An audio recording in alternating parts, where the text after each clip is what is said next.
Тэгээ хүмүүс бол надаас байнга асуудаг. Та хилмигцэн юм уу? Яасан бэ гэд. Та нар энэ бүх хэрэг Монголын эдийн засагт хамгийн их нөлөөтэй байгаа оюутлогын гэрээг ахалж хилцээрийг хийж гарын үсэг зурсантай холбогдуулж үүссэн ийм л зүйл. Энийг бол бид нар 2009 оноос сайн муугаар хэлэгдээд хүн болгон ойлгож байгаа. Одоо Монголын эдийн засгийг авч явж байгаа хэдхэн төслүүдийн гол төслүүдийн нэг нь бол оюутлогоо гэдгийг хүн болгон мэдж байгаа.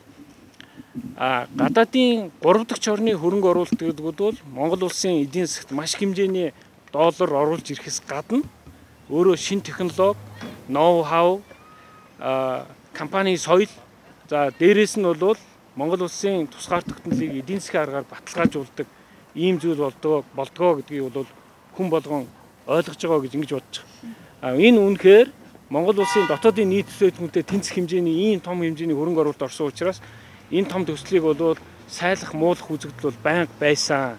Тэрийг бол би ойлгож байгаа. Тэгээд ямар ч байсан цаг хугацаа бүх юмний шалгуур одоо бол үнэхээр оюутлогын далдуурхан бүтээн байгуулалт орсны дараа энэ бол Монгол улсын төсөвт болон Монгол улсын эдийн засагт хамгийн нөлөөтэй, хамгийн том төсөл болсон гэдгийг хүн болгон бол хүлээн зөвшөөрж байгаа. Тийм учраас л одоо энэ гэрээг хийсэн, энэ гэрээнд гарын үсэг зурсан учраас улс төрийн дайралт иржсэн ийм дайралтыг бол давж гарнаа, ойлгуулж чаднаа гэдэгтээ бол итгэлтэй байсан.